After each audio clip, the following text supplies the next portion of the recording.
What's going on, everybody? Welcome back to another edition of the Hard Count. Don't worry, your boy's back. Had some things to take care of last week. They're taken care of. I left the show in the very capable hands of the man to the right of me, Mr. CJ. And CJ, the important question is, how are you doing, friend? Doing great, man. Some internet difficulties right now, but doing all right. Doing all right. Glad to be talking to my guy. Super Bowl week. It's been a long season. Felt like forever, man. So glad to chop it up with you. How's your weekend? How was your Monday, Tuesday? Let me tell you something, CJ. These Tuesdays, these Tuesdays are gonna kill me. It's a I've been drag. awake, bro. Now, drag ain't the word. Like I said, I have class. I have class from 9:30 to 7 o'clock. 9:30 to 7. So your boy got a nice 8:20 wake up call, and yeah, 9:30 to 10:50 my first class. Then I have a 3 hour break. 3 hours, and like I'm only 20 minutes from home, but it's just like, am I really gonna waste gas driving back home just to drive back? Just have to drive back home? No, no, I'm not going to.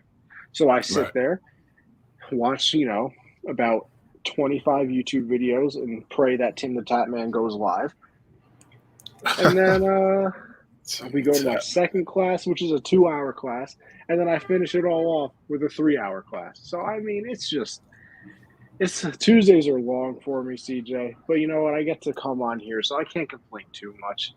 And hopefully, like I said, a shout out to everybody that like to tweet your boys got the new job coming in April. Yeah, So congrats, man. The new job, baseball, right? yeah, little Renegades action, which is the Yankee single A team. So I'm gonna be part of their production crew. Manning a little bit of the camera. With a little bit of replay here and there, a little graphics here and Oh, there. so like they're by your crib. Yeah, they're like a half hour. Oh shit, that's good, bro. Congrats, my brother.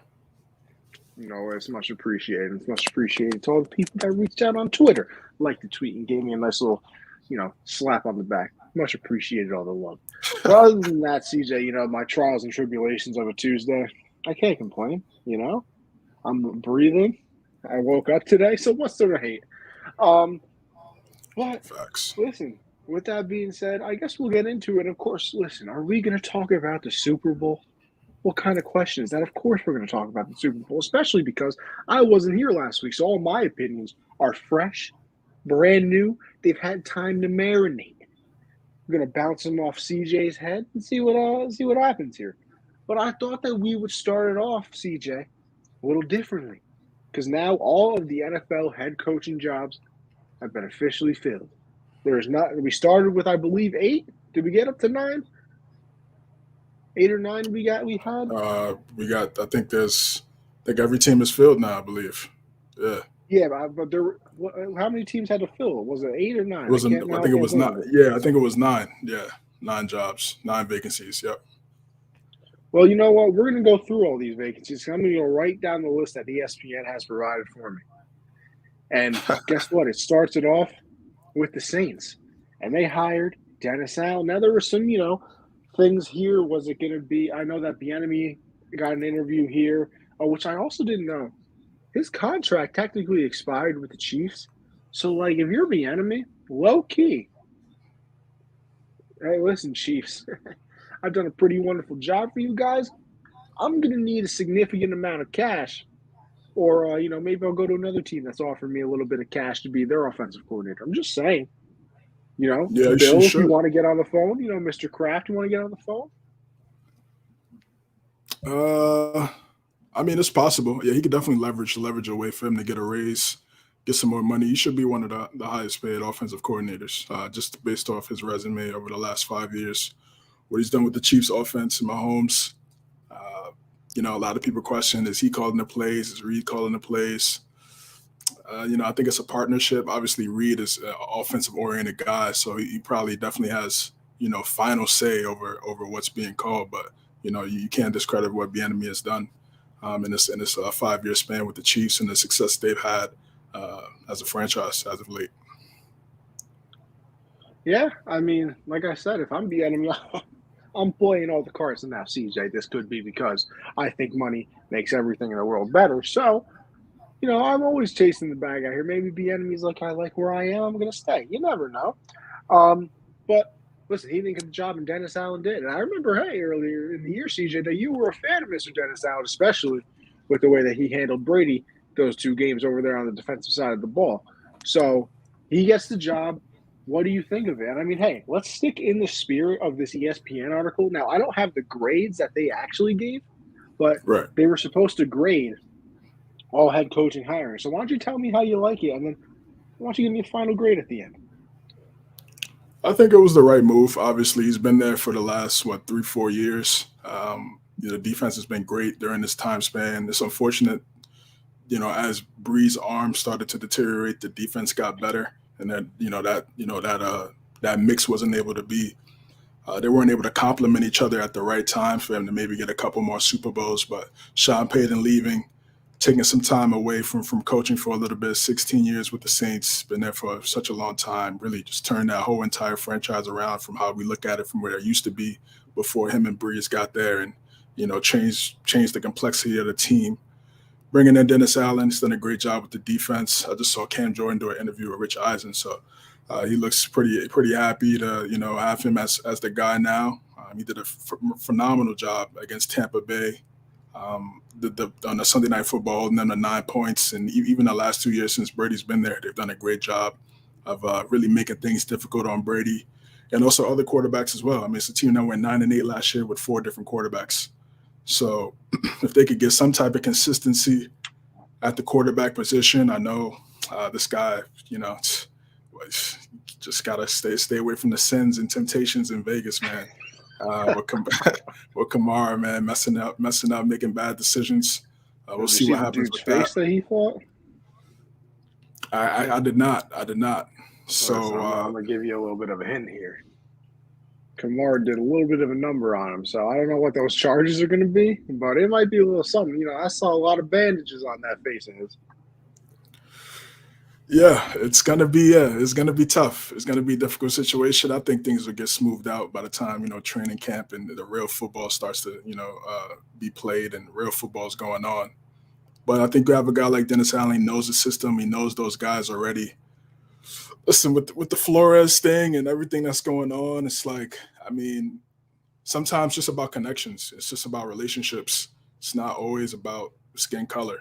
I mean, I know a lot of people on these networks, they want to play, they want to be a Martin Luther King or something like that, and give a hot take to, galvanize whatever group they think they're trying to pander to. But I just feel like sometimes also about connections. It's about who you know, and it's about who you're comfortable with, and if you trust that person to lead them, lead a group of men. And like I said, Dennis Allen's done a great job of that over the last few years with that defense. And I think he had a stint with the Raiders a little bit. That's when the Raiders really didn't have any structure. I mean, you could argue they still don't have structure after what happened last season. So we'll see how that works out.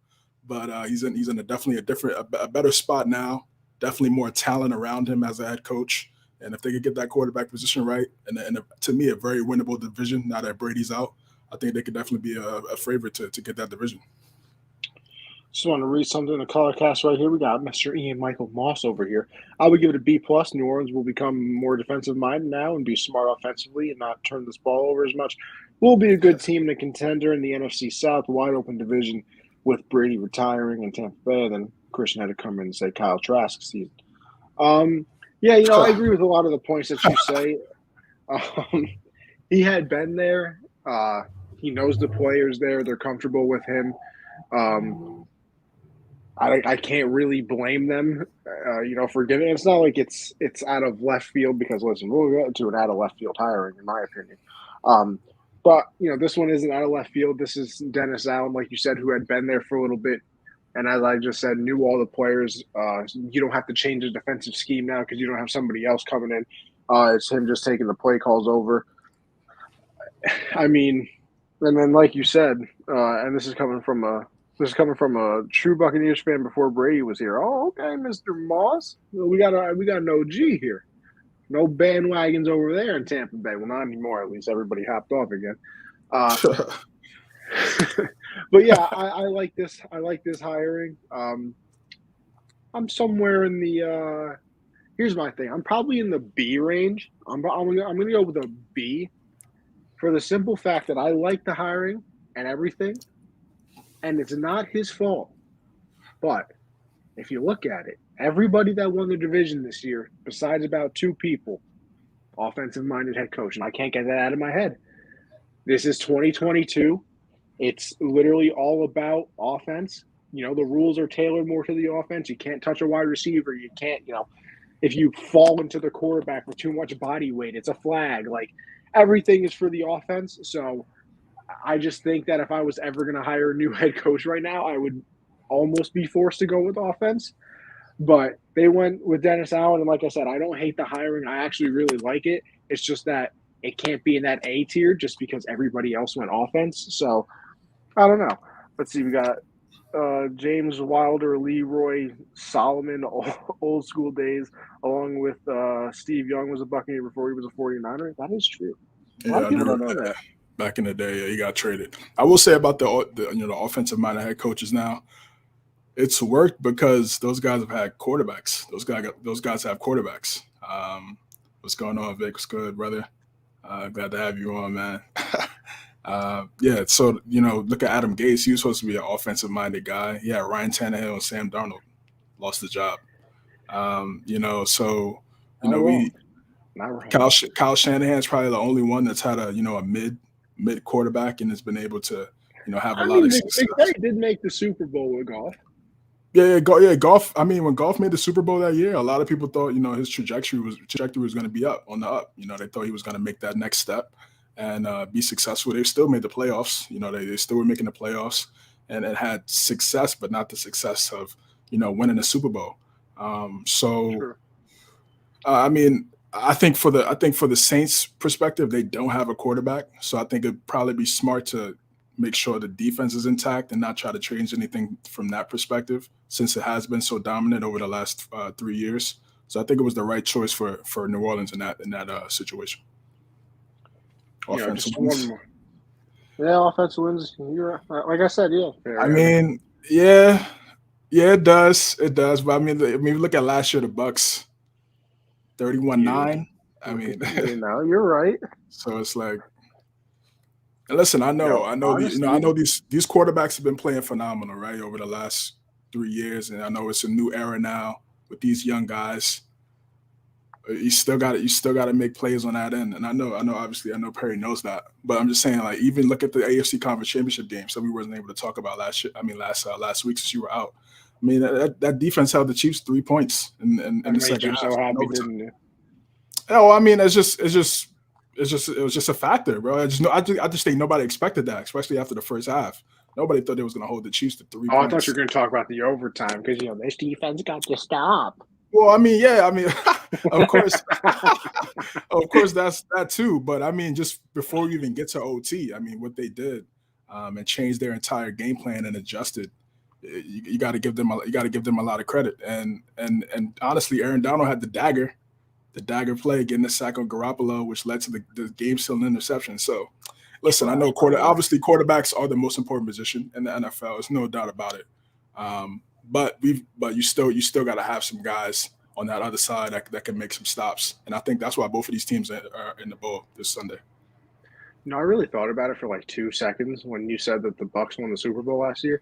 That honestly still might be one of the greatest teams in NFL history. You really got to think about it.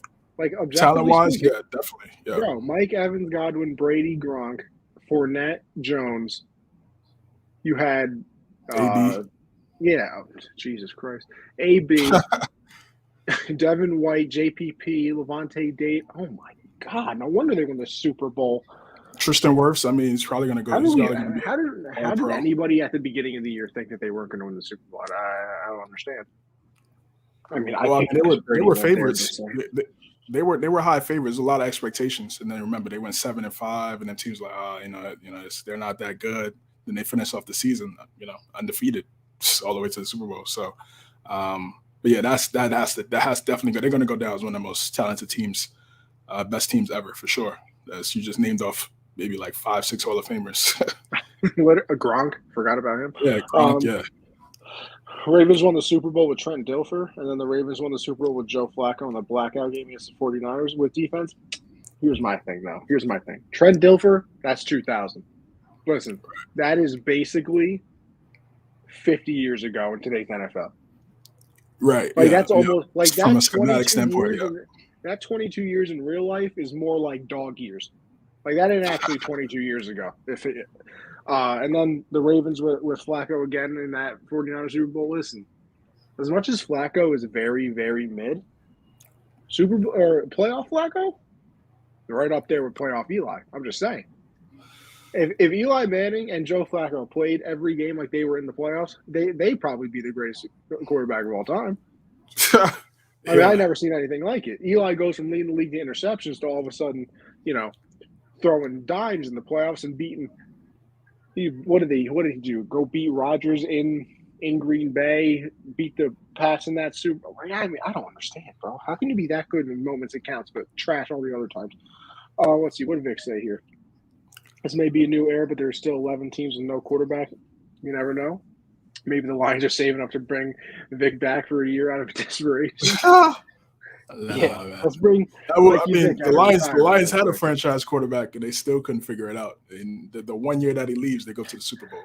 I'm telling you right now, if I was a GM, I'm turning the team around in at least 2 years.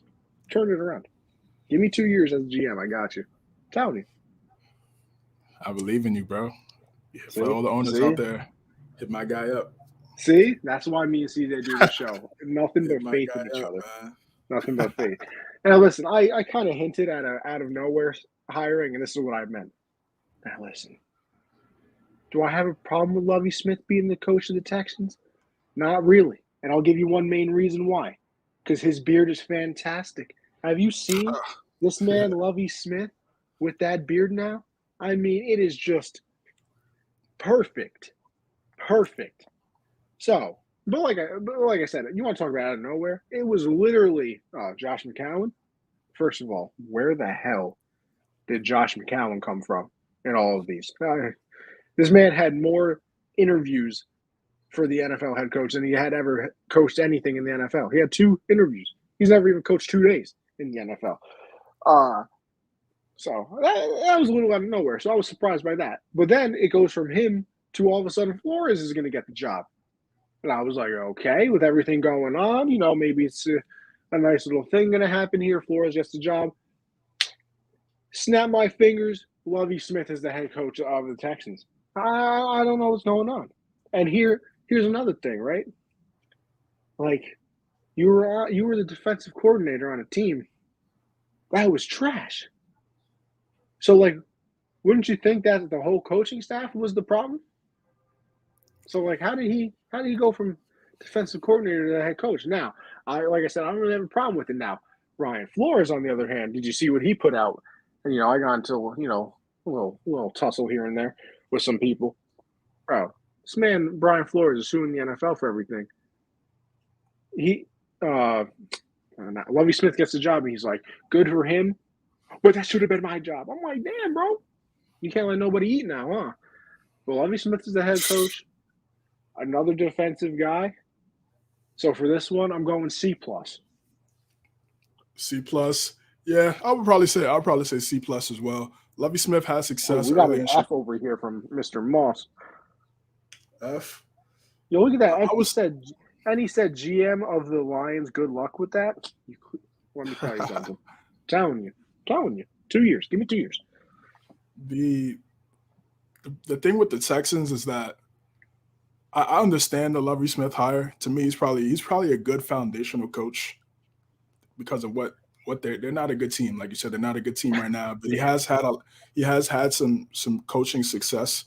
His first few years in Chicago, they had a great defense. I know they had some great players on that defense, but he took them to the Super Bowl with Rex Grossman as their quarterback. Rex Grossman, like, come on. Yeah. Then he had that stint with the Buccaneers where he struggled. Josh Freeman days, it definitely didn't look good. I just think he's like a Tom Thibodeau. He's like a foundational coach. He's not a guy that's gonna probably win you a Super Bowl, or you're gonna win a whole bunch of games. without the talent. But he's a solid guy. It's establishing type of identity. You're starting fresh, and he's had more coaching success than David Culley. So I think it was a solid hire. I'm not no one's expecting much from the Texans this year, and honestly, it doesn't really matter what they do because they don't have a quarterback. I mean, Davis Mills, he could be a guy. He showed some flashes in a few games. He looked good in certain games here and there. He had some moments. He has the size and the measurables to be a potential franchise guy, but it's still way too early to tell. And you bring a guy like Lovey in, it's they're not going to win a lot of games. Everybody knows this. But Here's my problem, though. Just a quick question, CJ. I'll let you finish. Why wouldn't you just keep David Culley then? yeah, it's a good point. It's a good point. Maybe they felt like they wanted a guy with some more experience at that position. Um, Okay. by any means, I can't defend the Texans. I mean, I can't defend the Texans. I mean, they got rid of D Hop. They got rid of D Hop and Deshaun Watson's on the way out. So, um, but like, I'm not saying he's the best coach. He's a 500 head coach in the NFL, and I see some people talking about his time at Illinois. Yeah, I mean Illinois. Yeah, he was terrible. Um, so, like I said, I just think it's foundation. Just a guy with some experience, and again, it's not going to matter if they don't have a quarterback. Like it's just not. If Davis Mills turns out to be really good, they might overachieve. And when I say overachieve, I don't mean making the playoffs. I mean maybe 8 wins, 7 wins, something like that. If they have a really good quarterback in a dirt roster.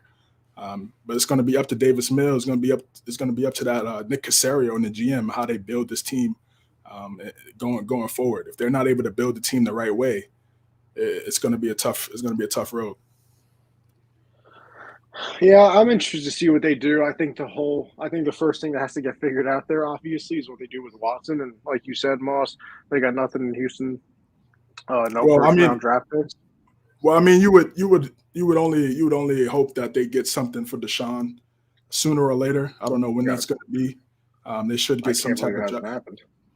yeah. I don't know what's going on with that. I think probably something will come around maybe in the next month or so around free agency. I'm pretty sure something will pop up or before the draft.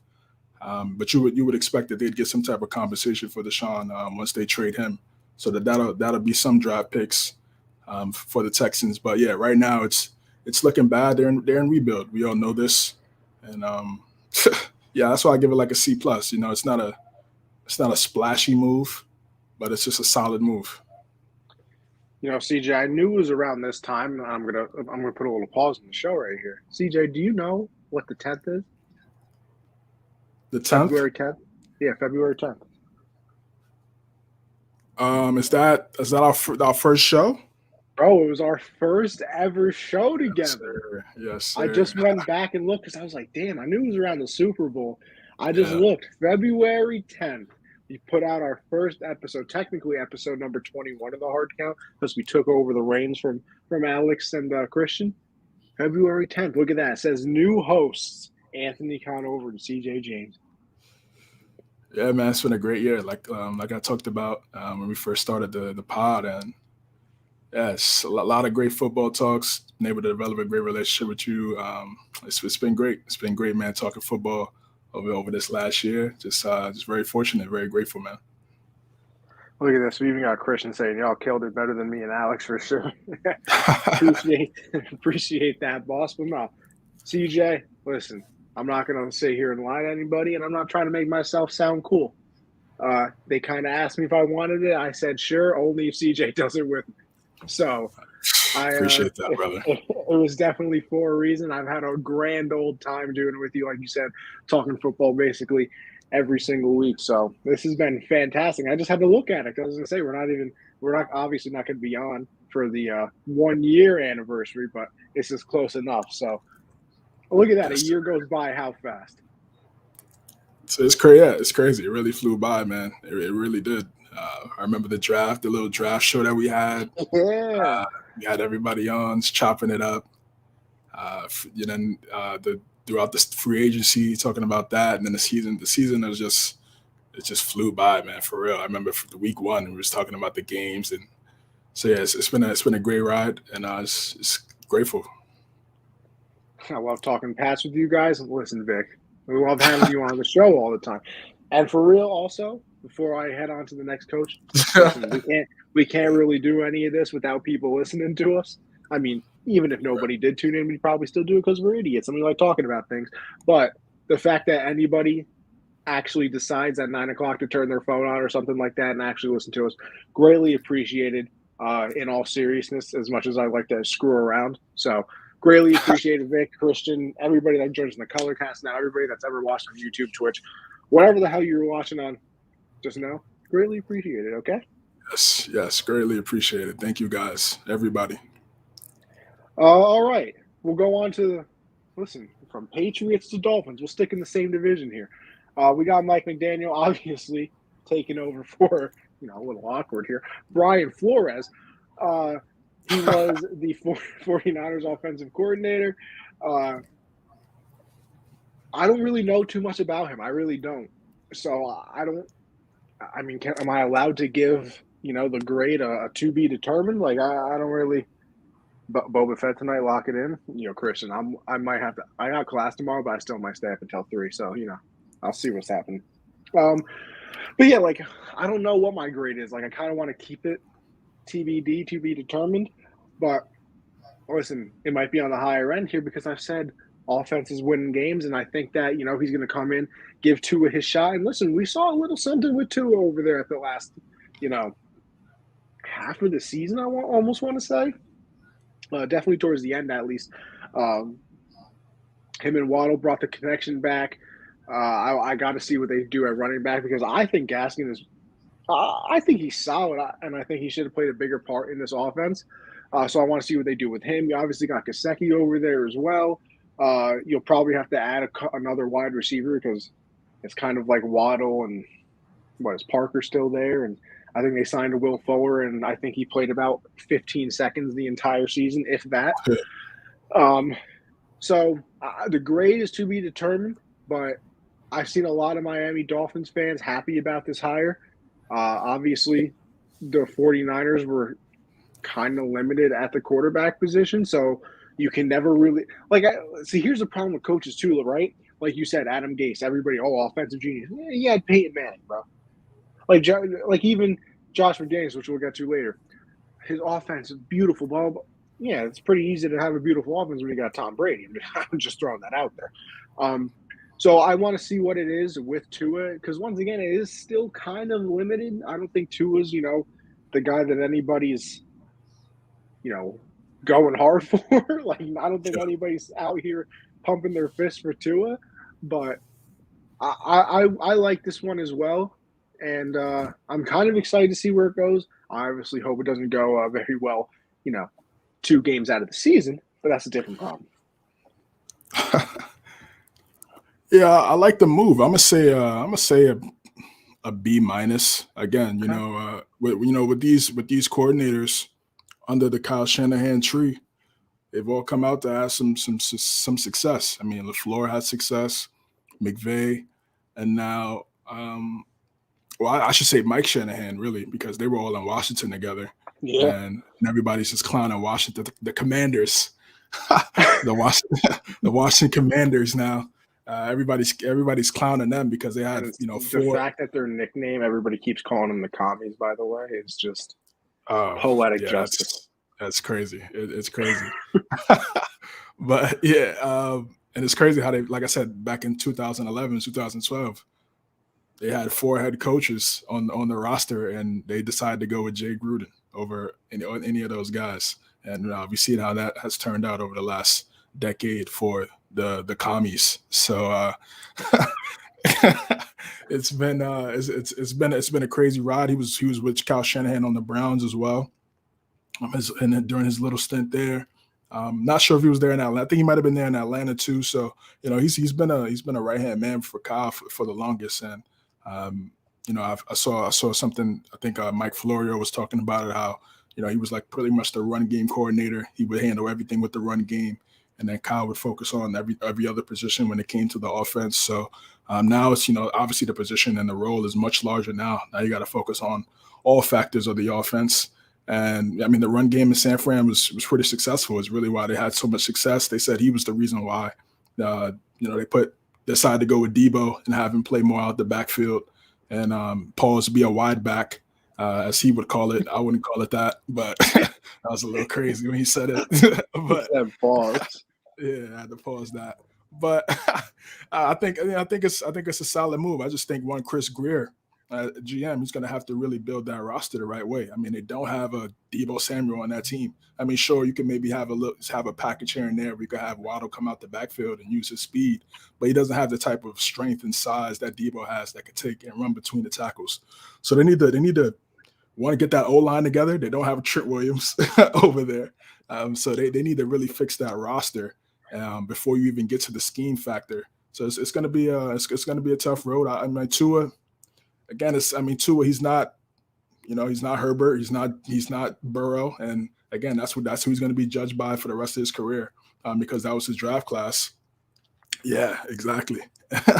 And but you still got to put some talent around him. I mean, he had a Waddle. Waddle put up record-setting numbers for a rookie in his first year. And then you just got to hope they just can continue to get some more talent around him. And then if you put the talent around him, they have the picks, put the talent around him. And if he's still asked, then move on from him. If he's solid, if he's good enough to be a guy that you maybe could, win some games, get to the playoffs, then you might have a guy for a couple seasons. So we'll find out. I like the move. He's got a lot of people have been, high on him in terms of him getting this opportunity. So we'll see if he makes the most of it. But again, it's going to come down to Chris Greer as well. A lot of pressure on Chris Greer. But the Brian Flores situation, him and Flores really didn't get along in terms of building a team. They said Flores wanted Herbert. Greer wanted Tua. Want to talk about being right? Yeah, right, exactly. So we'll see how this plays out going forward. And they're in a tough division. I mean, you got Belichick, you got Sean McDermott and Josh Allen, who've won the division over the last few years. So it's definitely going to be a challenge. Listen, like I said, kind of excited for this because here's the thing, right? I just really like football, as most of us do. So like when there's a team that's just literally ass and boring to watch, like it's just not fun because the Dolphins are going to get probably 2 primetime games, something like that. So I kind of want them to be decent. Now I don't want them to be good enough to beat the Patriots, but hey, listen, we can't have everything in the world. I'll take listen. 1 loss a year in Miami. I already usually calculate that into my head. So, as long as you don't get 2 like they did this year, Right, exactly. They've had New England's number over the last few seasons. So we'll see if he could, keep that tradition going, or maybe New England could wake up and start winning some games against the Dolphins in Miami as well. Well, I wish the Patriots would have won this game against the Jacksonville Jaguars' new head coach, Mr. Doug Peterson. Obviously led the Eagles to that Super Bowl, which is obviously the highlight of his career.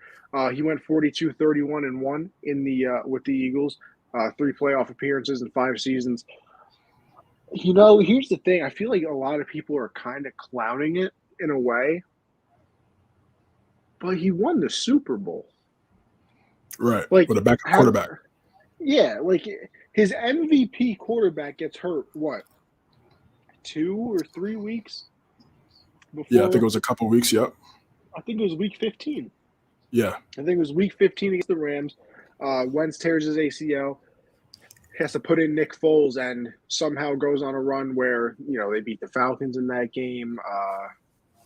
They beat the Vikings, right? They beat the Vikings. I believe they beat the Falcons. Yeah, I think and then you beat the Patriots in the Super Bowl. Yeah, right. So you are a Super Bowl winning head coach who's now taking over, a team in Jacksonville that definitely needs its help. What are they picking? Number 2 again in the draft this year. So obviously there's a lot of stuff to go on there. You hope that you have your quarterback, which we just talked about is obviously the main key to any team these days. With Trevor Lawrence, I think James Robinson is pretty solid. You're going to have Etienne come back as well, who is going to be familiar with Trevor Lawrence, as we know, with their time in Clemson.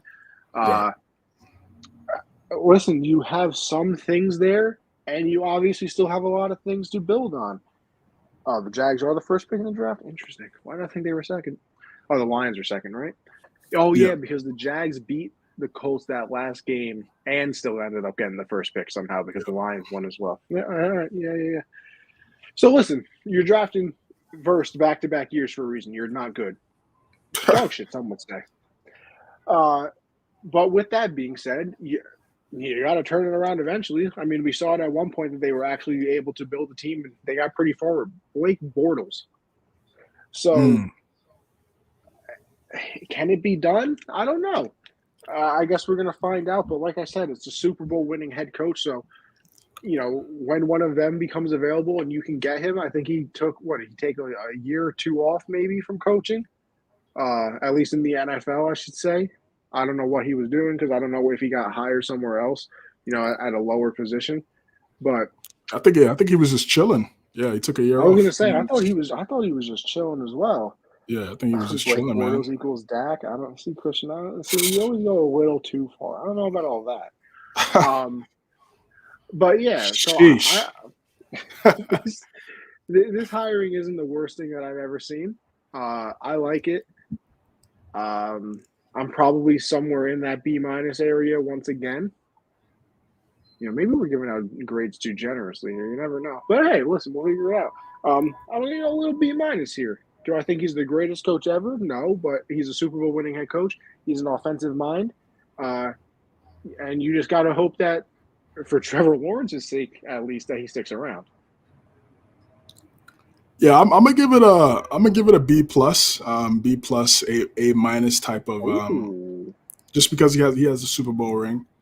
But it's definitely not going to be as easy as it was in Philadelphia in terms of having that team. This team is completely different. It's going to be a tough road. We'll see how Trent Baalke. I think the reason why Leftwich really didn't want to get the job, I think a lot of people don't have a great relationship with Trent Baalke as a GM. Oh, no, not at all. No, he had his issues with Jim Harbaugh in San Francisco, and that ultimately led to both of those guys being out. So you bring in Doug Peterson, Super Bowl winning head coach, first guy to bring the Super Bowl to the city of Philadelphia. So he definitely has a really good resume. Trevor Lawrence's development is going to be key from year one to year two. You got to build that offensive line, like you mentioned. Etienne and James Robinson should be back. Those are two really good weapons that Trevor could go to. Still got Marvin Jones there as a solid, maybe a 2, maybe a 1. Laviska Shenault, maybe he could have a better year than what he had last year. Because I felt like a lot of people thought he was gonna take a big step, but ultimately that didn't happen. So we'll see if he's able to do that under a Doug Peterson style offense. And yeah, I mean it's they're not coming back from injury. Chark coming back from injury. So, I'm not expecting them to win a whole bunch of games, but you just want to see progress from this franchise. And the defense, you got Josh Allen over there rushing the passer. So he's been really good for them. Miles Jack as well. So, they have some okay pieces. But Doug Peterson, really good head coach. Like I said, Super Bowl winning head coach. And it's a division where obviously we know the Titans are going to hold that division down for, I'd say, for at least another year or so. And if Trevor Lawrence ends up being that guy, he could easily challenge for that division title in a couple years. Do I see a Bengals situation for the Jaguars?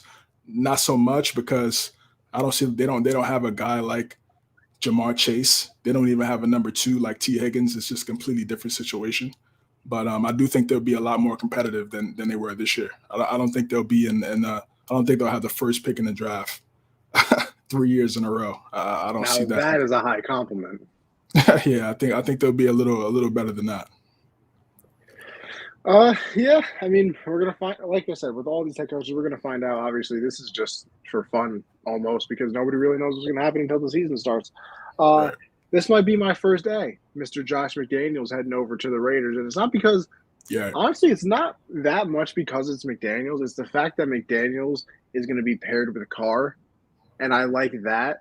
This is probably my favorite pairing, I should say, out of all of them. So I'm going to give it an A. I am going to give it. I'll give it an A minus. I'll see if anybody. And I'll give it an A. I lied. Give it an A. You're going to pair McDaniels with Derek Carr, Josh Jacobs, Darren Waller, Hunter Renfrow, as much as people including myself, like to make fun of him a little bit. You obviously hope that they can get another wide receiver in the draft as well, because obviously we all know what they lost in Henry Ruggs. You got some okay pieces over there on the defensive end of things. I mean, they're gonna have to try and figure that out though. For the simple fact that I believe Crosby and Ngakoue, both of their contracts are up, so that's obviously very difficult for them trying to get both of them back and still have some money to spend, because I think they got to sign Carr as well. But I think Carr will be the first piece to fall, and then you see what falls from there, because you got to get the big money out of the way first, I would say. Yeah, I think Crosby got to be next. Yeah, I'd probably go Carr and then Crosby for sure. Yeah. But you never know what NFL teams are going to do. I thought that Dak was going to be first over there in Dallas, and they signed everybody but him. So here's the other thing too. Listen, we're Patriot fans. We know what he can do with a tight end. Now, is Darren Waller Rob Gronkowski? No, I don't really think anybody is. So is it going to be that level of domination? Probably not. But Darren Waller is damn good. I'll tell you that. Yes. From watching him play all the time, because for a tight end, pretty fast. Obviously, a huge catch radius. He's obviously a mismatch problem as well. Too small or too big for the corners. Too small or too fast for the linebackers, I should say. You kind of need that hybrid to try and guard him. So I think that he's going to have a big year. They're going to have to fix up the offensive line a little bit, of course, but what team really doesn't have to? And then I would say, like I said before, that they probably need, another good wide receiver. And in the perfect world, you probably need two more wide receivers, because we've seen it all around the NFL. I mean, we look at the Super Bowl we're playing in right now. Both of these teams have trios, not one star, not duos, but they literally have a trio of wide receivers. So, I think McDaniels is obviously going to learn from his first stop over there in Denver, where he had some relationship problems over there. Apparently not too many people were, that thrilled with Mr. McDaniels over there. But I think it's a good hiring. I think this is the first step in that process of trying to fix the culture, because you obviously know that McDaniels is coming from that Bill Belichick system where, if you do something crazy, you might not be on the team. Now, I've said this before, so I can't sound like a hypocrite. Listen, if you're going to go coach somewhere after coming from Belichick, you got to be your own person. Nobody is Bill, so stop trying to be Bill. But right. I still do think he's going to try and keep the discipline of, we're here to win football games. We're here to try and get better. So I really like this, and I think that it's a, good step in resetting the culture, and I think it's a very good step for Derek Carr to, have a better offensive mind, as much as me and you kind of, dragged on him this year with, some of the play callings and things of that nature. And even like I said before, he had Tom Brady. How hard could it have been? But I think Derek Carr is really good, and I think that pairing is going to be very good as well.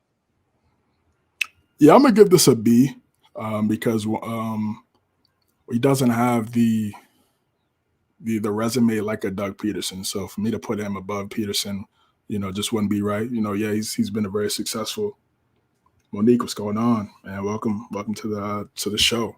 I would give it a B. I like the pairing with him and Carr, because again, that's what you need. You need a quarterback, a guy that could, win you some games. I want to see him use Josh Jacobs a little bit more. Did a pretty solid job last year with the Patriots in terms of running the football. They were 6th in offense. End of the season, struggled a little bit, but I did have my questions and concerns about the play calling at times from McDaniels. I'm going to be honest, not going to lie. But was that a talent from a talent standpoint, or was it scheme? So I guess we'll find out, because the Raiders are definitely more talented from a skill position standpoint. When you got Waller, I like Renfro. I even like Brian Edwards as well. I mean, a guy, he made some splashes here and there. Number 89, he made some splashes here and there. He wasn't great. Zay Jones is solid. He's not a great wide receiver, but he's good. And again, Carr's going to make those guys better because he's a really good quarterback. So I'm interested to see how he builds this offense, what type of identity it's going to have, and got Dave Ziegler as well, coming from the Patriots staff, his coaching staff, scouting staff. So Mike Mayock, he's a favorite amongst a lot of people in the media, because that's where he used to work before he got the Raiders job. But He didn't Back do to a the great NFL job of Network. draft. Right. Yeah, exactly. Yeah, he worked with NFL Network, did a lot of draft coverage over the years, but he didn't do a great job in building the team. So I'm interested to see how Dave Ziegler builds this team around Josh, around Carr, and see if they need to be contenders, because you got Herbert in there in this division, and you got Patrick Mahomes in the division as well.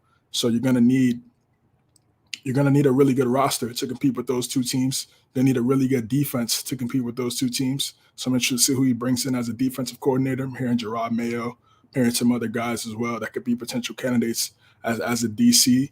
And I think it's a good move. You want to be competitive. You want to show Carr that we're not just going to lay down to the Chiefs. And I know that the Chargers have Justin Herbert, but we beat Justin Herbert and the Chargers to go into the playoffs last year, so we're not afraid of them. I'm pretty sure that's their mindset, and that's the type of mentality they want to have going into next season. And I think it's a good hire. We'll see how it plays out. I completely agree with what you said. I think in Denver, I think not just McDaniels. I think a lot of these head coaches, Patricia as well in Detroit, try to be Belichick way too much. Yeah, I think they see it with Belichick, and they see the success that happens in New England, but you got to be yourself. Of course, you could take some things from Bill, but you still got to have your own identity. You got to be who you are, and that's how players are going to respect you. They're not going to respect you trying to be like somebody else. They're going to respect you if you're yourself and you put your own identity, you put your own stamp on the team. And I think he's learned from that, and I think he's going to do that in Las Vegas. And very interested to see how it plays out, because that division is very competitive. Broncos just brought in Nathaniel Hackett. Pretty sure we're about to get into that next. And we'll see what happens with their quarterback situation, because I think their team is loaded and they're really a quarterback away from contending. So that division is going to be very competitive, and interested to see who comes out on top. I mean, obviously the Chiefs are going to be the favorites, and obviously the Chargers have the second best quarterback. But sometimes it doesn't always work out that way. Just because you have the best quarterback doesn't mean you always have the best team. So it's gonna be a tough road for McDaniels, but I think he has the quarterback and hopefully the GM as well to build the right team around them. Well, you mentioned it technically, CJ. Gosh, you're messing everything up. He wasn't next. Nah, but we'll go to him anyway with Nathaniel Hackett taking over for the Broncos. He was the Green Bay Packers offensive coordinator. So obviously he's going to be coming over from that system, going over to Denver. I agree with what you said, honestly. I think that they are probably a quarterback away. It's just that finding that quarterback, kind of tough in the NFL. Just a tad. Just a tad bit difficult. It's not like the Jets have been trying since Joe Namath, and the Dolphins since Dan Marino, and all these wonderful teams. But this is another one where I'm not sure, and I think I'm in like this B- category, because for me, it's once again, I like it that it's an offensive guy, but we've said it many times, even on this episode, that I just don't know what to do with coaches that have had great players. Like, you were coaching Aaron Rodgers and Devontae Adams, which is probably the best connection in the NFL total-wise over the last, 5 years maybe? So you have a generational talent at quarterback, what everybody says is the best pure thrower of the football, whatever. And then you have Skip right there, bro. What'd you say? So you sound like Skip right there. Best pure thrower of the ball. Best pure thrower of the football I've ever seen. And then you got Devontae Adams over there, who's obviously every single year for the past at least 4 of them been one or two in the best wide receiver category. So, I don't know how great you technically are. Now I can't take it away from you either, because listen, if you were bad with them, you were really going to be garbage without them. So he was good with them. I want to see if he's good without them. And if they get the quarterback right, I mean, hey, maybe Aaron wants to come join him. Maybe they hire a little Green Bay guy to get him, Mr. Green Bay. Maybe they say, listen, Mr. Deshaun, you want to pack your bags, come over to Colorado? Just say, throwing that out there. So I don't know. I'm interested to see what happens with him, but I'm going with the B- because I just can't. gush over a coach that's had amazing players. Yeah, I'm gonna say C plus. Yeah, C plus, B minus as well, around that range. Um, Again, it's they have a good team, but they don't have a quarterback. And was Vic Fangio that bad of a coach?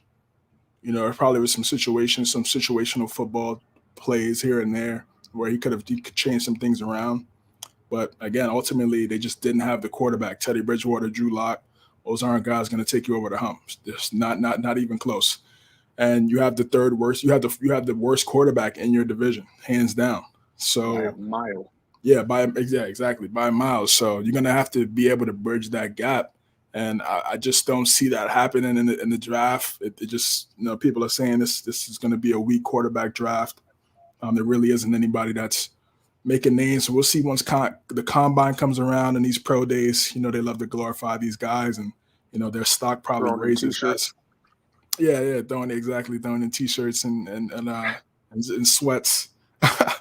So that they love to throw increase their stock when those things happen. So we'll see if maybe that changes in the next 6 weeks or so. But I just think right now, if you got him just because you feel like he's gonna get Rodgers, then what is this like what are we and then what happens if you don't get Rodgers? Is this just a 2 year experiment? You just give him 2 years and then it's over? Or do you really trust him to build a team and maybe find a guy and develop a guy to be a really good franchise quarterback? I don't know. I don't know what their mindset is bringing him in.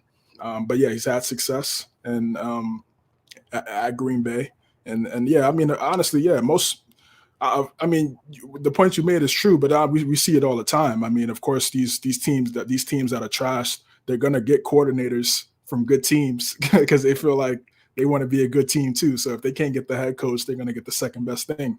So we're gonna find out if he could be a really good head coach or not rather quickly. Because again, like I talked about with the Raiders, the division is very competitive.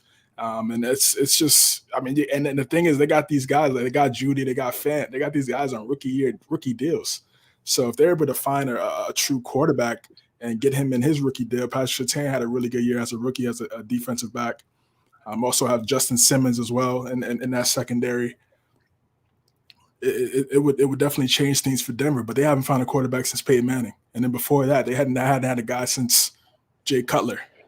So it's gonna be a tough road. It's gonna be interesting to see what happens with the Denver Broncos. Maybe they make one of these moves. Maybe Russell says he wants out or something like that. Maybe one of these things happen in the next week, in the next month. But right now, I'm gonna just give it a C plus.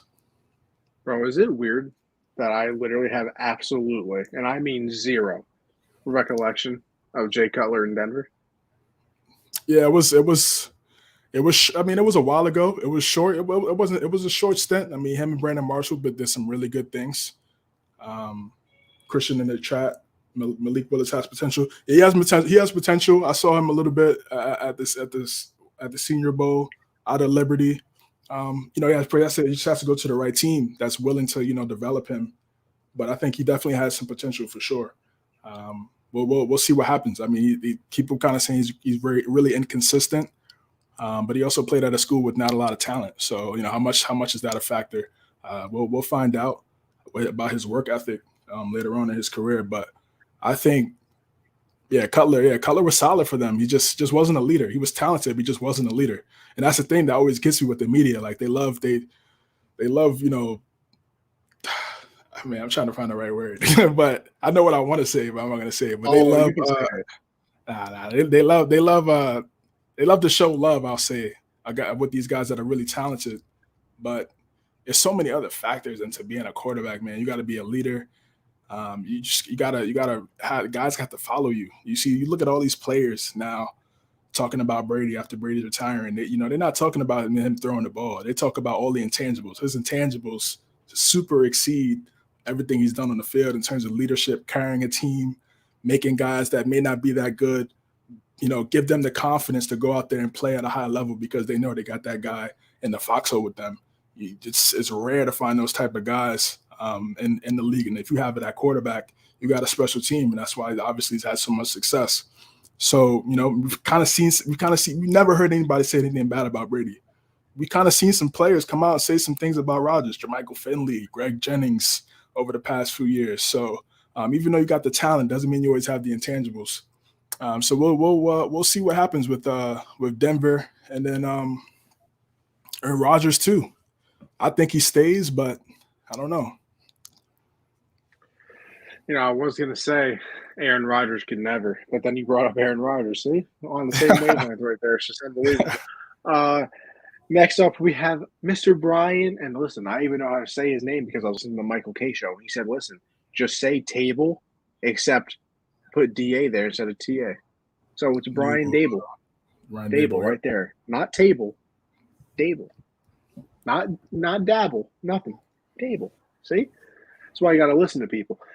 And you know what, CJ, this might surprise you. It might surprise you, but I'm going to put this right up there with Mr. McDaniel's hiring. I'm going to give this an A. And I'm going to give this an A for the simple fact that I think it does two things, and they're both positive for the Giants. Literally in the first paragraph of ESPN's write-up, they said, he is credited with spearheading the development of quarterback Josh Allen from an erratic big-arm quarterback into one of the game's brightest young stars. So listen up, Giant fans. You're going to find out real quickly if Daniel Jones is good. Because he took, like the article says, Josh Allen, that first 2 years, definitely was not the Josh Allen that we just saw go toe-to-toe with Patrick Mahomes in the divisional game. And Dable was obviously very important in that development. So you're going to get one of two things here. You're going to find out if Daniel Jones is your guy, and then guess what? You're good. Or you're going to find out once and for all, because, listen, there are still some Giant fans out there, even people in the media, that don't really know what to do with Daniel Jones. But guess what? You're going to find out if he's good or bad. And if you find out he's good, then hey, you got your quarterback. If you find out he's trash, you can finally move on. And maybe he's so bad, you get a nice high draft pick next year. And you get one of the quarterbacks that's coming out next year, because next year I believe is supposed to be a pretty solid draft class, right? I believe that the quarterback is Bryce Young, Caleb Williams. I'm pretty sure some other guy. Yes, yep. So, listen, you are going to find out very quickly if Caleb is 2024. Okay, it's 2024. Okay. But you're going to find out quickly if he's going to be your quarterback, and I think that's all you really want in a franchise these days, is to find your quarterback. And the other thing, Bill's offense as a whole was, top 5 in the last couple of years as well. And guess what? He was their offensive coordinator. And you see, while usually I take away from people for having really good weapons, Dable was one of the reasons that weapon became what it was. He is the reason that Josh Allen became Josh Allen. So I really like this hiring. The Giants recently have done not very good things, but I think this one's finally up there. Yeah, I'm gonna say B. I get why you're saying A, of course, but I don't think Daniel Jones has the type of talent, and it's crazy he was drafted higher than Josh Allen. Yes, he was. as Josh Allen. I don't see it. I don't think he does. I don't think he has that type of. He is gifted. He's very athletic. We saw the 80-yard run that didn't lead to a touchdown, but he has the mobility. He can definitely run. He's very athletic, 100%. But CJ Stroud, Bryce Young, DJ from Clemson. Yeah, that's a solid class. That's a solid class. But yeah, this is gonna be a 1 year shot. John Mara came out and said we really haven't built around Daniel Jones the right way. We've given him pretty much everything to fail. And again, this is another team that Flores had an issue with. I feel like that they go about it the wrong way, but to me it felt like common sense. I mean, you bring Joe Shinan from the Bills, like to me it felt like it made the most sense they were going to bring Dable in to be the head coach. So CJ, I know maybe with the texts and things like that, but it's just like, to me, I didn't even consider Flores being an option with the Giants. It's like, oh, they're going to bring in the assistant from the Bills. Oh yeah, if Dable wants to be a head coach, it seemed like the perfect situation. I mean, but all the other stuff that came in factor, I don't know. But Yeah, like I said, it's a lot of times it's about connections. I know the percentages right now in terms of black head coaches and players in the league. It is kind of crazy. It does look kind of 1 out of 31. I mean, out of 32. It's kind of wild. It is wild. Well, But technically, can we get a 2.5 now? right, McDaniel, right? Is from Lovey Smith, and then Lovey McDaniel, Smith, and right? then Yeah, yeah, Mike I McDaniel, guess right? the other He's dude's biracial. biracial. Yes, exactly. So yeah, two and a half out of 32 out of 32. Um, listen, I mean, it is kind of wild. It is kind of wild. And then I'll just say before I finish with the Giants, it's really just gonna come down. It's really an owner thing. I mean, these owners, I mean, they decide who they want to hire at the end. They cut the checks. So until their mindset changes, it doesn't matter what rules you put in place. You could give them 85 draft picks. If they don't want if they don't want that guy, they're not gonna get that guy. It's just plain and simple. It's just how it works. It's just like say like I was an owner and I wanted you to be my head coach. Why? Because I know you. Like and of course I might interview some other guys, but if I know I'm pretty sure I'm gonna hire Connie as my head coach. I got a relationship See, with him. CJ, here was my thing with the whole Bond situation, right? My whole thing with the Giants situation and Flores was so. And I feel like it's the same way with everything, where it's you have a favor going in, correct? Correct me if I'm wrong here, right? You have a favor going in. Your favorite then comes in, kills the interview, and you're like, okay, well that basically wraps things up. But you're still gonna interview everybody else just in case. Right. Yeah. You got to do your due diligence. Yeah, for sure. So, like, I feel like that's what happened in this situation. I mean, listen, maybe I am reading it wrong. I don't know. But to me, it was like they have a favorite. The favorite came in, killed the interview. But of course, they're still going to, interview everybody else. Listen, Mike, that's how Mike Tomlin got interviewed. Everybody was talking about, I can't remember the dude's name. Oh, he was getting the Pittsburgh job. 100%, 100%. And then Mike Tomlin interviewed and knocked the socks off, and he has a job now. Look how well that's worked out. So, like, to me, they were just doing their due diligence still. It wasn't like a whole, it's a sham interview. To me, it was, okay, we have our favorite. He's still our favorite, but we still have to do our work and see what, other people can bring to the table. Yeah, exactly. I completely agree. I mean, again, yeah, I mean, I don't know what's in the hearts of these owners, so I can't say whether they're, racist or not or anything like that. I know these people on TV, they love jumping to that conclusion. Like I said, to me, yes, the discrepancy is kind of great. 2.5 out of 32 is crazy. It is crazy. I can't lie. That is kind of wild. But it's just, I feel like it's just a lot of factors that go into it. Just to say point blank, oh, this guy's a racist because he doesn't want to hire a black coach.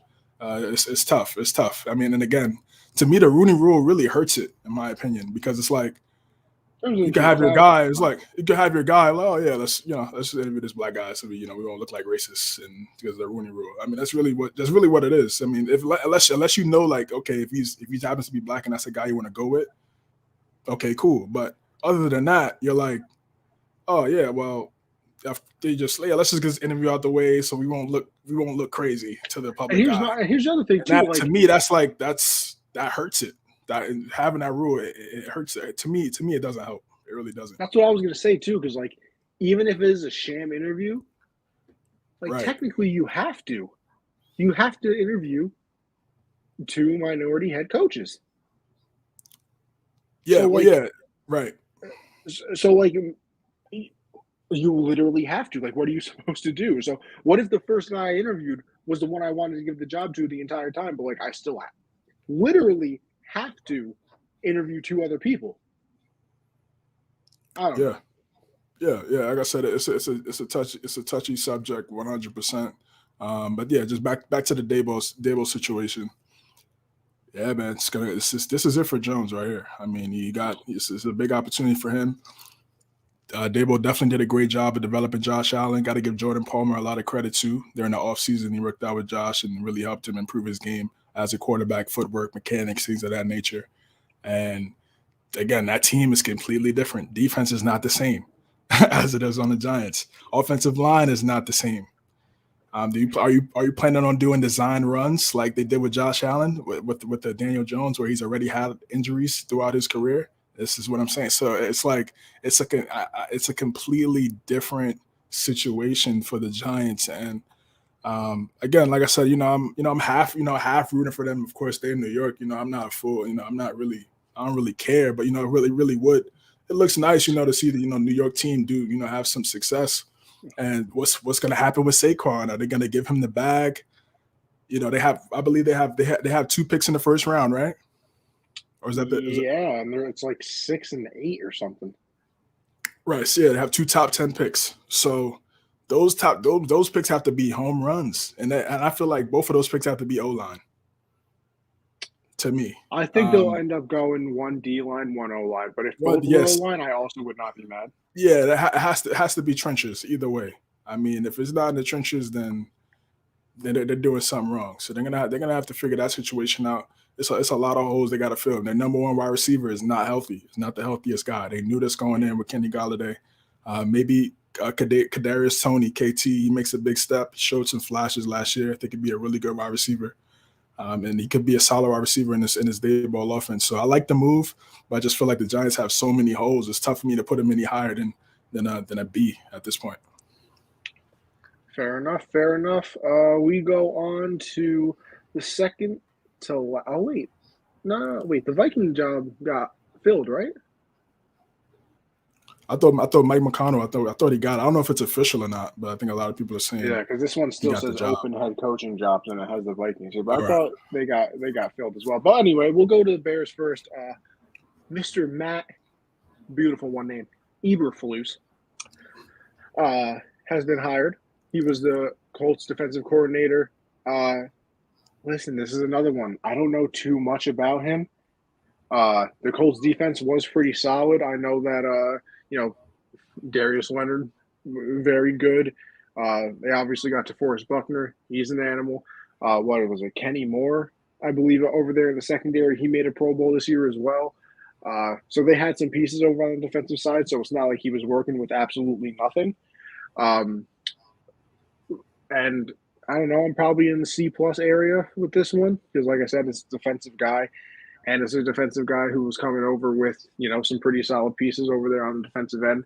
And I just don't like the hiring, especially because you have a young quarterback. Like, I feel like when you have a young quarterback, you should especially go offense because that's their obvious developmental years. But hey, I could be wrong. I mean, listen, any one of these coaches could technically prove us wrong in a good way or a bad way. So we don't really know. But I guess we're going to find out. And I don't know. I just don't know about him. Yeah, for me, this is a C. I mean, I'll say C+. I'll say C+ because he did have some solid seasons as the Colts defensive coordinator. Did a really good job. They got some talented players over there, and Darius Leonard, DeBoris Bruckner, Kenny Moore, and those other guys. So. Yeah, he did a really good job there. Yes, he's a defensive-minded head coach, but I mean, look at a team like the Bills. Bills got a defensive-minded head coach, got an excellent quarterback. So it's really going to come down to who's going to be his OC. Whoever that OC is going to have to be a guy that one is established, creative, and one wants to help and develop Justin Fields to be the best. Because again, we don't know how long Rodgers is going to be playing. He's not. To me, I don't see him playing in the amount of years Brady's playing. I don't see him playing in his mid-40s. I really don't. I think he may get a 3-year contract and maybe retire at like 41. So then that window is really, if Fields ends up being that guy, they could really have a solid run there in that division with the Lions being the Lions and the Vikings. I mean, we know what Kirk Cousins is. So that offensive coordinator is really interesting to me. His staff is going to be the biggest question more than anything. Defense, I get it. Of course, it's nothing wrong with having a defensive-minded guy as the head coach, as long as your OC is that dude. Is that dude? I mean, like I just said, Daboll got a head coaching job off the success of Josh Allen. So, and then Justin Fields as well. They're another team. They have to clean up that offensive line. They have to. The offensive line's terrible. Just because and the thing is, just because the quarterback is mobile doesn't mean he wants to run around all the time. They're still quarterbacks for a reason. They want to stand in the pocket. They want to stand in the pocket and make throws. Yes, they want to run. They like playing. You do the backyard football, but they didn't play linebacker. They didn't play running back. They didn't play to get hit all the time. They played to stand in the pocket, make throws. So you got to be able to protect these guys, and that's the number one thing that Eberflus has to focus on. Ryan Poles as well, assistant GM with the Chiefs. A lot of big questions for him coming his way as well as he starts to build this Bears franchise. Yeah, and then I just looked it up. You were correct, Mike. What is it? O'Connell, right? McConnell. Mike McConnell, yeah, O'Connell. Kevin O'Connell, not Mike. Kevin O'Connell, my Um, bad, yeah. yeah, no, I messed it up too. Kevin O'Connell is their new head coach. Yeah, listen, another guy. I just don't know that much. I really don't. But I mean, just looking at this stuff saying Vikings got a young offensive-minded head coach. I mean, hey, with the way that I've been talking, I got to give that a B plus automatically. And then Perry saying the McVay tree. So Yeah, he hey, came from the Rams. Yeah. so you're going to go over there with Kirk Cousins, who we know what he is. He can get the job done on certain occasions. Not the biggest Cousins guy, but you're also working with Adam Thielen, Justin Jefferson, Dalvin Cook. I mean, they got to fix up that defense a hell of a lot, but their offense has potential to score 30 every game. And if you're going to bring Yeah. in a fresh, young offensive-minded guy, that's the right move. That is the right move. I don't know what they do with Kirk. I don't know if he's, how much longer he is going to be there, but I know what he is at the moment, and he's all right. He's all right. So I want to see what they can do with him. And obviously, like I said, you're working with weapons over there: Jefferson, Thielen, Dalvin Cook. So not bad, not bad for the Vikings as well. I'll probably go in the B minus area. Yeah, I think it's a solid move. I agree with you, sir, with the defense. You got to figure out that defense. Definitely, Kirk is good enough to have a really good offense since he's coming from the McVay tree. Interested to see how they use Justin Jefferson now. Do they use him like how they're using Cooper Kupp? I think that just takes his game to a completely another level. And he's already had two outstanding seasons his first 2 years in the NFL for Jefferson. Thielen there. I think the fit works because they run a West Coast, and Dalvin Cook's comfortable with that, running the West Coast offense. I think maybe the verbiage may be a little different, but I still think the offense is going to be good. But it's still going to come down to number 8 at the end of the day, and how well he plays in that division and also in that conference. Where in the conference that, to me right now, I mean, it's the Rams, 49ers. Obviously, they're going to be in it. Other than that, it's not. Packers. If Rodgers stays, of course. Do you have faith in the Cardinals still? Yeah, we'll get into that. I'm pretty sure we'll get into that next about what Kyler's doing. So Baby. we got the other 3 teams. I mean, we got the 4 teams in the NFC West, and the Packers really. So they could be a playoff team. They could really be a playoff team. Kirk just has to stay consistent, has to play well towards the end of the season, so they could solidify a playoff spot and not have to watch games to see if they made it or not. Like that's the worst thing possible. I'm sure for teams where you win the game and you got to watch somebody else win or lose and determine whether or not you make it to the playoffs.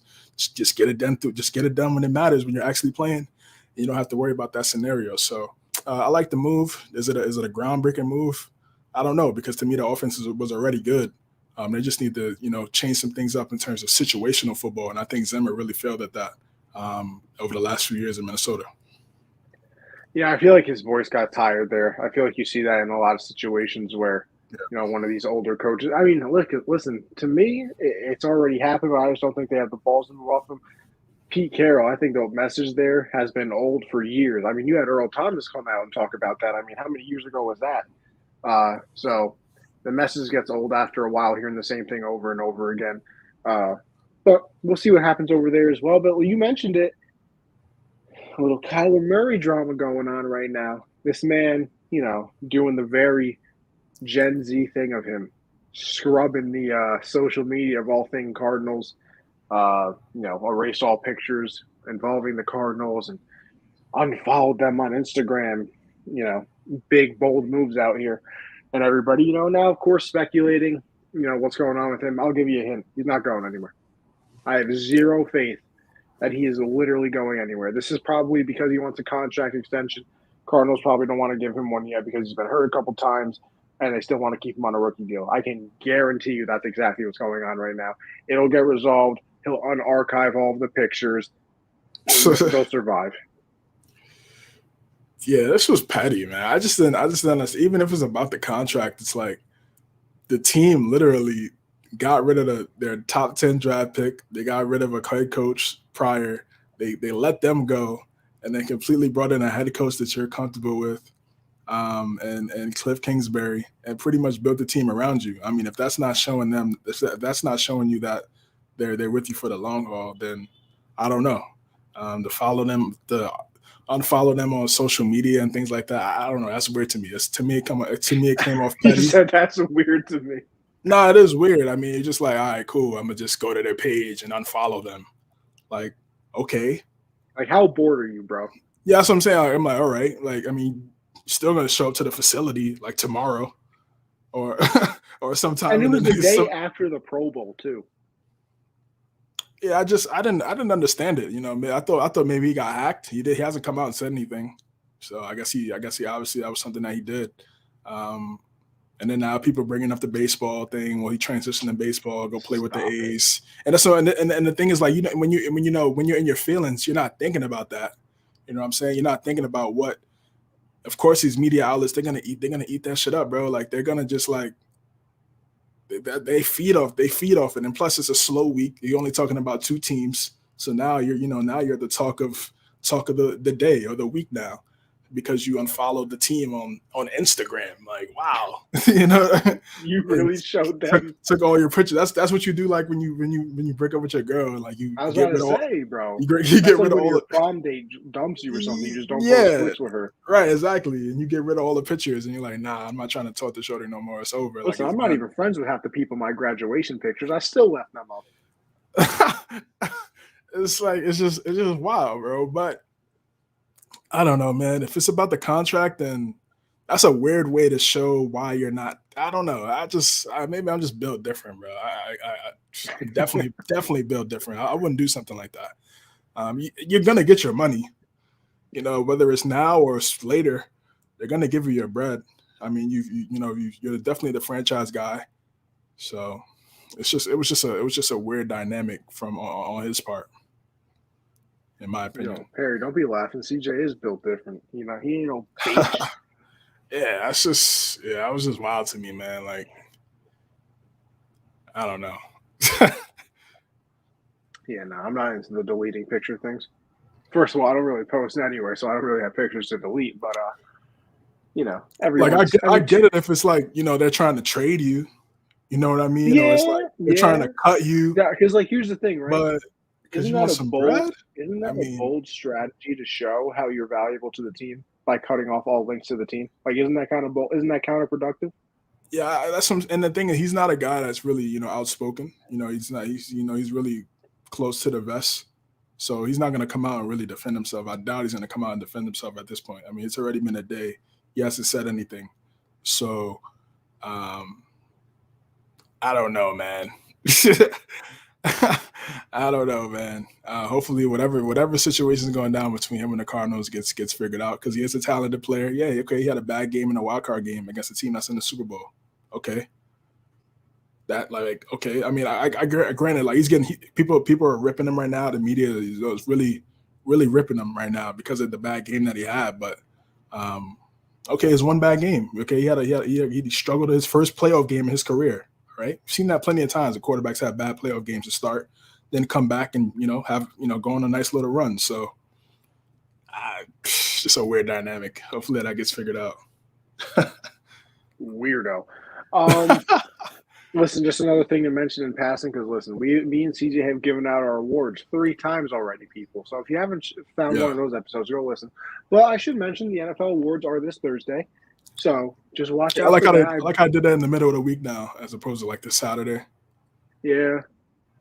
Listen, of course, you want to know why? Because they got to keep the conversation going as long as they can. I'm surprised they don't do it on the Monday. Yeah, it's smart. No, it's smart. It's smart marketing by the NFL. You keep everybody talking about your league for the whole week up until Super Bowl. So somebody would talk about the awards on Friday. Oh, was this the right move? Da da da da da. It's genius, man. It really is. Let's see. We got Matt requesting the hot seat. I know, Matt, you're gonna make me take my AirPods out and all that. That's what you're gonna make me do right now. Hold on. Let's see if I can do this. The Packers. Oh, wait, no, I don't have to take out my AirPods. What am I talking about? I forgot I can do this. Matt, you got a beautiful 1 minute. Let me turn this volume up real quick so the people can hear the kid. If it works, oh, there we go. Matt, brother, what's going on? What's going on, brother?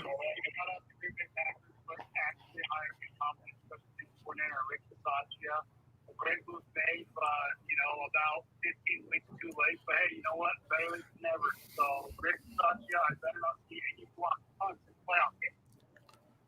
I mean, hey, yeah, you should have been hoping that for a while now. Listen, are they going to go from worst to first? Give me a bold take. Come on. Bold take, worst to first special teams? No, but I won't give a bold take first. Oh man, that's gonna be tough. I have to think for a hot second. You know what? Bold prediction. This may be a no-brainer for some people, but Rodgers ain't going anywhere. You can book it. Listen, people, you heard it here from the cheese man himself. Matt, thank you for coming on the show. Man, thanks for pulling up, bro. As per usual. But yeah, I forgot about Bisaccia. I still feel like he low-key deserved that Raider job for a quick second. Give him a year, bro. I don't know. Low-key deserved what he did. But yeah, like I said, NFL awards are this Thursday. It just would have been weird because you got rid of Mayock. And then it's like, okay, you have a head coach, but no head coach and then no GM. But what if that GM didn't want, so I see why Mark Davis. You're right. See, CJ, this is why you're on the show. The compelling points that are made it's just unbelievable. Right. That Perry said new regime. Yeah. See, I could never be me by myself. I would never say that. But yeah, like I said, the NFL awards are Thursday. We'll find out who finally wins MVP. Should be Brady, probably going to be Rodgers. But, defensive rookie of the year is locked up. I think offensive rookie of the year is a little bit of a conversation. Do they go Jamar? They go Mac? I think they should go Jamar, even though I love my boy Mac. I think it's Chase. It's pretty obvious. Yeah, I think it's like I said. I think it's Chase, but would I mind if my boy wins? No, especially after hitting the gritty at the Pro Bowl. He's starting to come around with me. Starting to come around. That's all it took. The gritty. I'm telling you, won the hearts of many. I'm telling you, bro. It was funny. It was a funny moment, man. A little personality over there from Mr. Mac and Cheese. Yeah, but you got to keep it reserved. With Bill, you got to be a Mr. Anderson. If he hits a gritty in game, you might get benched for Brian Hoyer. Oh yeah, you're gonna get that death stare from Bill. Like, come on, man, we don't do this over here. Well, listen, nobody watched the Pro Bowl, but people are gonna watch the Super Bowl. By the way, listen, I don't have many thoughts on the Pro Bowl, but please just stop playing, okay? Just give me a celebrity flag football game instead of the Pro Bowl. I don't care anymore, bro. It's awful. Professional two-hand touch. CJ, in fact, the Pro Bowl was so bad that I had been putting off watching Euphoria forever. I was like, I kind of want to watch the show. Everybody talks about it, blah, blah, blah. And I just never got around to watching it. I literally am caught up now. I watched 1.5 seasons instead on Saturday. Was it Saturday or Sunday? Sunday it must have been. I literally watched 1.5 seasons of Euphoria. Yeah, actually, I haven't seen the show yet. I heard some good news about it. Bro? Yeah, everybody's talking about Shorty. I'll check it out. I'll check it out eventually. Right now, I was just finished watching. CJ, we'll have to talk about some of the things in their off stream because there's a whole lot There's a lot of swinging going around, if you know what I mean. Oh wow. Sheesh. But listen, Sheesh. I never got to give my thoughts on the Super Bowl, not on this show at least. CJ, I know you did last week, but of course, I'm sure you got some new thoughts. But I'm going to give you mine and see if you think I'm crazy or anything like that. And obviously, it's a free for all from there. But I've determined that it comes down to the wide receivers. Shocker, right? And I think it all comes down to how the Rams defend the Bengals wide receivers and vice versa. So I'll start there. CJ, if I ever had a lockdown corner and even a decent second corner, I would do exactly what the Patriots did back in, what was that, 16 when they had Revis and they won the Super Bowl? That was 14. 2014. Yeah, 14. I would do exactly that. I'm taking Jalen Ramsey, putting it on the number 2 wide receiver and taking him away, and taking my second best corner, giving them safety help or help underneath, whatever help they kind of need. I'm putting them on that number 1 wide receiver. So number 1 is being doubled, and your number 2 is on Jalen Ramsey. Have fun. Listen, if anybody else wants to beat me, you know what? Hats off to you, boo-boo. But I am not letting Jamar Chase do it. I can't do it. And it's the same thing with the Bengals. I am double teaming Cooper Kupp on every single play. And I'm not exaggerating. I don't care. Listen, I know Odell can beat me. I do. But I could still go to sleep at night knowing that Odell beat me instead of Cooper Kupp. Because in my head, if you're going into a game and saying, okay, our game plan, take away Cooper Kupp, he's obviously the number 1 wide receiver, and then Cooper Kupp beats you, it's like, damn, our game plan didn't do anything. That's bad coaching in my eyes. I can live with Van Jefferson and Odell going for 150 and be the reason I lose. But if Cooper Kupp all of a sudden drops 180 and 2 touchdowns on me, I can't look myself in the mirror. I just can't do it. So for me, both of the things is how, the defenses are going to attack those offensive trios that they have. Because you got to remember, it's T. Higgins, it's Tyler Boyd, it's Jamar Chase, and then it's Cooper Kupp, Odell, Van Jefferson. And I don't think Higbee's playing, right? What happened? I said I don't think Higbee's going to play, right? No, I don't think Higbee's going to play. But I did see Uzama, at the media day, throw his knee brace away. So, I'm wondering if he's going to try and play. That would be kind of crazy if they could get him back. He's obviously a pretty big part of their offense. Oh, yeah. So if they can get him back, then you got 4 people plus Joe Mixon we didn't even mention. And then obviously we saw Burrow can move a little bit. He'd be out here chugging along. Obviously, the other key in the game for me is the Rams D line versus the Bengals offensive line. I think the only way that you can really counteract it is do what Brady did his entire career and get the ball out of your hands fast. It's going to have to be a lot of Jamar Chase wide receiver screens, mixing a couple Joe Mixon ones here and there, and try and survive for 60 minutes and come out with a dub, because Aaron Donald up the middle, you're going to have Von Miller coming off one end, you're going to have Floyd coming off the other one. It's going to get dicey. They're probably going to get 4 sacks on you, maybe 5, 6. You never know. The Bengals got 8, or not the Bengals. The Titans got 8 against the Bengals. But I think those are really the keys for me. I think that those wide receiver cornerback matchups are just so big. And if I'm the Bengals, I'm doubling Kupp on everything and living with the rest and hoping that, my other corners can kind of step up a little bit. And then for the Rams, like I said, I'm going with the good old Darrell, Brendan Browner approach. Put Jalen on one side, take it away, and Brendan Browner, go take Jamar Chase, and I'll give you a little bit of help over the top. I think it's a great strategy. I'm 100% sure that's what they're going to do. For me, it's just – hello? Oh, yeah, you're there, brother. Oh, you're good? All right, yeah. For me, it's just I think tight ends are going to play a factor too, man. I think if people are really underrating that factor, those backup tight ends. I don't know if Uzama's going to play. You say he took the brace off. Is he going to be ready to go Sunday? Go 100%. I'm not sure. Both of those wears off. Yeah, exactly. I think both of those guys have been a really underrated factor in these offenses for both teams. throughout the season, and I think missing those guys are going to play a factor. I'm interested to see, what this offensive line for Cincinnati is made of. I mean, everybody's been killing them for the last, all season really, and especially after the Tennessee game.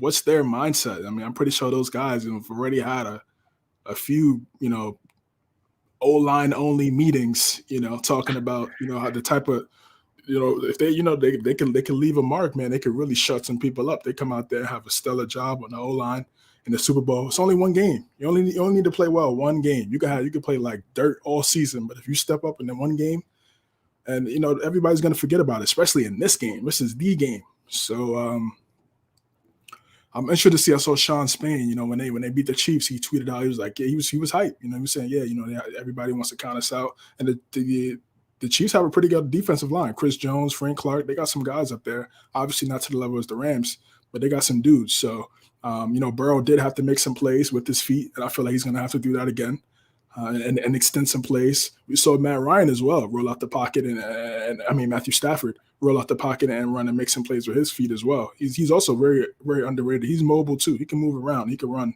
and make some plays for himself. So, yeah, this is a great game. This episode's called "Someone Has to Lose." It's gonna be tough. I mean, I feel like it's for one, it's fresh. We haven't really. I mean, we saw the Rams in 2019, but now with Stafford, now with Odell, now with some of these other characters. Bro, this is like what I said before, where it seems like this is the Rams, but in dog years. Right. Yeah. Exactly. 3 years ago, it felt like an eternity. Right. And then the Bengals, obviously, we've never seen them in the Super Bowl our entire life. So, so this is obviously new to us. And what Burrow's done in his first full season as a starter, it's been phenomenal, man. It's been nothing short of phenomenal. The last 3 years he's had as a quarterback. I mean, it's if he caps it off with the bow, I mean, you could put it up with anybody, bro. For real, like it's pretty wild. It's pretty wild. I'm definitely a fan. CJ, I don't know if you know this. No quarterback that's ever been sacked, I think, more than 50 times, has ever even made it to the Super Bowl. And he got sacked 58 this year. Never even made it. So imagine he wins it, and he would also become the first quarterback to win a Heisman, national championship, and a Super Bowl. No other quarterback has done that. You believe that, by the way? Can you believe that? Yeah, that's pretty wild. That's pretty wild. And I mean, he could like I said, he could really cap off a special season. Jamar Chase too, another one, special season. Last time he played, he won a national championship. Remember, he took the year off, because he did in a non-COVID year, and that ended up being the best thing for him. Still ended up getting drafted by, the team that he won the quarterback he won a national championship with. You break the record for most rookie yards. I low-key did not know that he took a year off. Yeah, he took him, Micah. A lot of those guys did that. Interesting. And he went to the perfect situation, and those guys are going to be dominant for so long. It's very exciting to see T. Higgins, underrated guy too. He played in that national championship game against Jamar Chase and Joe Burrow when he was with Clemson with Trevor Lawrence. So those guys together, all three of those guys could win a chip now. And after one took the chip from the other, or two took the chip from one, it's wild. It's a lot of storylines in this one. And then of course Stafford, pretty much slaving, quote unquote, obviously, in Detroit, and pretty much giving his trenches. We're really in the trenches, literally in the trenches in Detroit. Trying to make it work, and that organization has been just sad for our entire lifetime. And I really feel for those fans. I really do feel for those fans. They're so loyal, man. Dan Campbell's turning it around. I can feel it. Yeah, I guess. I hope so. Biting kneecaps off. Yeah, maybe. Hopefully, if they get the right quarterback sometime down the road, maybe things could change. But they had a good quarterback, and it still didn't work with Stafford. He leaves. He goes to the Rams. So much pressure. They give up 2 first-round picks to acquire him. People were unsure what was going to happen. Will he be able to live up to the hype? Beats Brady, beats Kyler. Third time's a charm against San Fran. beat them in the NFC Conference Championship game when it matters. He's able to get this championship. He's easily first. You got to put him first ballot because he got the numbers. He has the numbers already. So he wins. He wins a bowl, Super Bowl MVP. It puts him in a crazy class, man. A class that a lot of quarterbacks that you could say career wise might have been better from that guy was definitely better. But you get that bowl and you get that MVP. Marino definitely. Marino's obviously the prime example in that. Rivers. Rivers, in terms of stats and not having the chip, definitely. And it's going to be interesting. Odell, in the trenches in New York, man, pretty much made them relevant. Eli was on the way out. Saquon was young. He really couldn't get it going back then. Gettleman says, "Nah, we're good, bro. We're going to give you an extension and trade you the same year." Then he goes to Cleveland. His dad is his biggest agent, gets him out of there, puts the clip up of his son being open and Baker, just not giving him the ball. But also, like I said, I said this last week too, like, yes, it was Baker, but it's also Stefanski. I feel like Stefanski's getting zero attention, bro. You call the plays. If you really want Odell to get the rock, you get it. Each team has a script before they go out there and play. 15, 20 play script. These 5 right here, Odell centric. Let's give him the rock. They didn't really do that. I know they're a run first team, but I mean, you got a guy, he's as dynamic as he is, you gotta give him the ball. He could run the ball. Give him a little under route. He had that little sweep play against the Cowboys. I was like, all right. And then he ended up ultimately getting hurt, which was tough. But it just didn't work out there. He gets released. They didn't even get anything for him. He goes to the Rams, hops on into the train with these guys. Von Miller, as he washed Denver, it's done. He gets picked up by the Rams.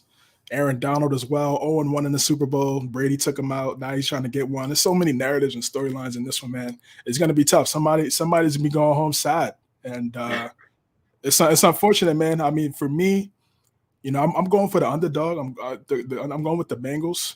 But of course, everybody's taking the Rams. I completely understand that. I mean, they're talented. I'm not necessarily rooting. I'm not really rooting against the Rams because I do want to see Odell get the chip. Stafford, that'd be a good story. But I just think, the Burrow, what he's been able to do in his second year in the league, man, and just play at a high level, it's been phenomenal. Like, and that defense is very underrated. A lot of people aren't talking about those guys.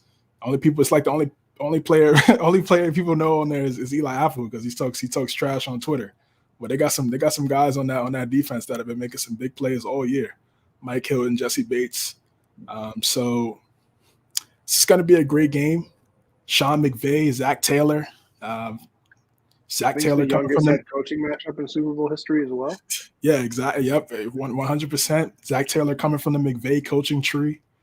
Ultimate chess match from there. So it's going to be a great one. I'm excited for this game. I think it's going to be one of the best. I don't see it being 31-9. I don't see a blowout. I think it's going to be a closer game because of these quarterbacks. Because of these quarterbacks, and I'm gonna go with the Bengals 28-24. Okay. Yeah, I forgot. I guess this is technically my first Super Bowl prediction on the show because I didn't get one to make one last week. Listen, I've said it on Gen Z, and I'm going to stick with it. I'm not going to change it just so I can be right technically. First of all, I'd like to say this is the first Super Bowl I think I've ever watched where I actually don't care who wins. Because all other Super Bowls, I've actually wanted somebody to win. I mean, of course, because most of the time our boys were playing in it. Well, that's what I'm saying. It's fresh, man. Like, we've seen Brady be there 10 years out of our, you know what I'm saying? Half our lives, pretty much. Because, like I said, the Patriot ones, obviously I wanted them to win. I remember I was rooting for the Panthers against the Broncos because I didn't want Peyton to get another ring. I was going for the 49ers because I didn't want Mahomes to get a ring. So I've had rooting interests. Not serious ones, obviously, but this is the first one I actually don't care. And it honestly, in my heart, I kind of want the Bengals to win because, listen, that tweet that everybody puts out is true. My friend, one of my dear friends, shout out my boy Tyrell, Bengals fan. For what, bro? For what? literally just a random ass Bengals fan over here in New York. No idea why, and not a Bengal fan this year, like been a Bengal fan. Couldn't tell you where it came from or nothing. So for his sake, I hope they win. But with that being said, I got the Rams winning this game. And I have it being a 30-20 win. I think it's going to be 27-20 in the fourth quarter. I think the Bengals are going to be going down. They're going to miss on a fourth and something or turn the ball over. Rams will go icy with that field goal, and then it'll be a 30-20 loss for the Bengals. I think Aaron Donald gets his ring. I think Stafford gets his ring. Odell will get his ring, like you said. Von Miller, another one. But I'm excited, man. I really am. This is a Super Bowl. Jalen Ramsey, his first one.